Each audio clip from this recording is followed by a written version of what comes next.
So এতিয়া এই প্ৰেক্টিকেলটো এবাৰ পঢ়িবলৈ চেষ্টা কৰক লিখা আছে Mehta limited purchase a machinery for 1,50,000 on 1st July 2007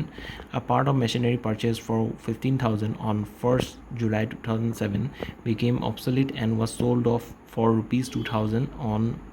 1st October হ'ব ন October depreciation is charged at 10% on WDV method ঠিক আছে WDV মানে WDV written down value method so machinery for first 4 years the books are closed on 31st December every year so এতিয়া চাওক একদম সিম্পলকৈ মই আপোনালোকক বুজাব চেষ্টা কৰিম একো ফৰ্মেলি মই কিবা একদম আশ্বাস পাৰি মই আঁকি বুলি নুবুজাওঁ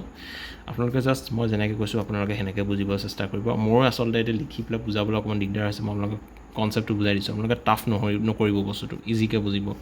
Mehta limited purchase a machine for 1,50,000 ঠিক আছে 1.5 লাখ টকা দি মেচিনটো কিনিছে 1 জুলাইত এ পাৰ্ট অফ দ্য মেচিন পাৰ্চেজড মানে সেইদিনাখনে কিনা এটা পাৰ্ট কিনিছিলে যিটো 15,000 টকা পৰিছিলে সেইটো আপোনাৰ অবছলিট হৈ গ'ল আৰু তাহাঁতি বিক্ৰী কৰি দিলে 2,000 টকাত তাৰপিছতে অন ফাৰ্ষ্ট মানে 2,000 টকাত বিক্ৰী কৰি দিলে 1 অক্টোবৰ ঠিক আছে তাৰমানে 1 অক্টোবৰত বিক্ৰী কৰিলে যদিও তাহাঁতি জুলাই আগষ্ট ছেপ্টেম্বৰ 3 মাহৰ ডেপ্ৰিচিয়েশ্যনটো আমি কাটিবই লাগিব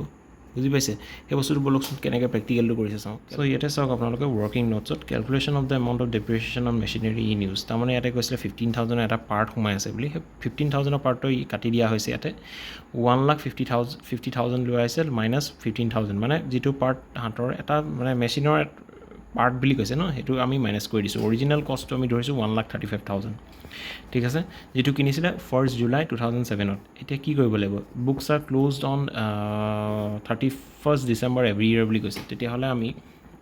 2007 31st ডিচেম্বৰত আমি ডেপ্ৰিচিয়েশ্যন কাটিব লাগিব less ডেপ্ৰিচিয়েশ্যন at rate 10% per Enam 10% বুলি কৈছে নেকি 10% অন WDV বুলি কৈছে ন ঠিক আছে depreciation at rate 10% per annum on 31st 12/7 এতিয়া কিমান হ'ব 1,35,000 এইটোৰ ওপৰত 10% ইনটু 6/12 কিয় হ'ল চাওক কিনিছে কেতিয়া 1707 কিনিছে তাৰমানে জুলাইত কিনিছে July August September October November December এতিয়া সেই ছমাহ যে চলালে মেচিনটো ইউজ কৰিলে সেইটো কাৰণে ছমাহৰ হিচাপটো কেলকুলেট কৰি 6750 লিখি দিছে তাৰপৰা মাইনাছ কৰি মানে 1,28,250 ওলালে সেইটো বুক ভেলু হ'ল 1st January 2008 ঠিক আছে তাৰপিছত আকৌ 31st December 2008 ডেপ্ৰিচিয়েশ্যন কাটিব লাগিব সেইটো কিমান বুলি কৈছে এইটো WDV মেথড বুলি কোৱা হৈছে নাই WDV মেথড কোৱা হৈছে যিহেতু চ' এইটো আমাৰ কি হ'ব প্ৰত্যেকবাৰ ডেপ্ৰিচিয়েশ্যন এমাউণ্টটো চেঞ্জ হ'ব আৰু এতিয়া আমাৰ কি হৈছে 128,250 আছে নহয় ডেপ্ৰিচিয়েশ্যন 10% 31st 12/08 এতিয়া এইটো এমাউণ্টৰ 10% কাটা হ'ব তেতিয়াহ'লে 12825 হ'ব যিটো এমাউণ্ট থাকি গ'ল সেইটো আকৌ আমি এইটো book value on 1st January 2009 হৈ গ'ল তাৰপিছত আকৌ আমি কি কৰিব লাগিব ডেপ্ৰিচিয়েশ্যন 10% দিব লাগিব 31st 12/2009 ইয়াৰ 10% কাটি দিব লাগিব তেতিয়াহ'লে ইমানটো থাকি যাব ইমানটো থাকি যাওঁতে আমাৰ কি হ'ব যিটো এমাউণ্ট থাকি যাব সেইটো book value on 1st January 2010 হৈ যাব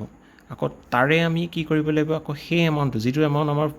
আমাৰ যিটো বুক ভেলু অফ January 2010 যিটো থাকিব তাৰ আমি 10% ডেপ্ৰিচিয়েশ্যন কাটিব লাগিব যিটো ইয়াৰ এমাউণ্টৰ ওপৰ এমাউণ্টটো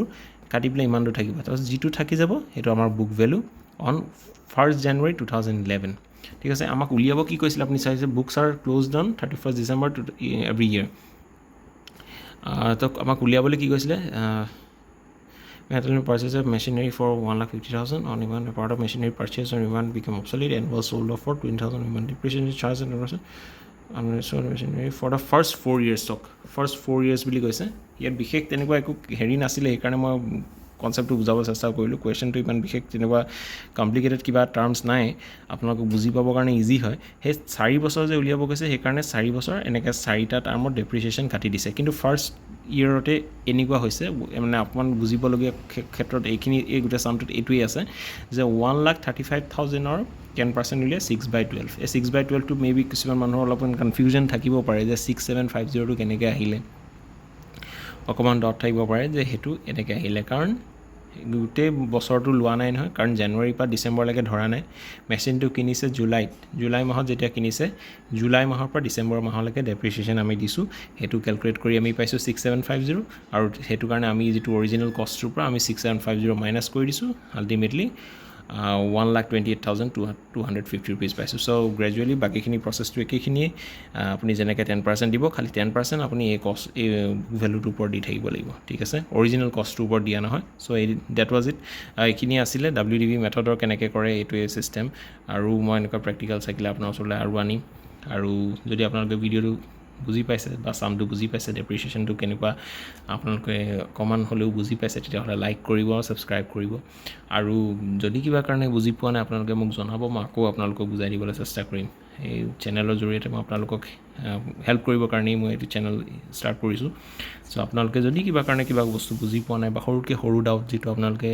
লাজ কৰিব নালাগে বা ভয় কৰিব নালাগে মোক কিবা বুজি নাপালে ডাইৰেক্ট সুধিব পাৰে মই আপোনালোকক ডাইৰেক্ট হেল্প কৰিবলৈ চেষ্টা কৰিম থেংক ইউ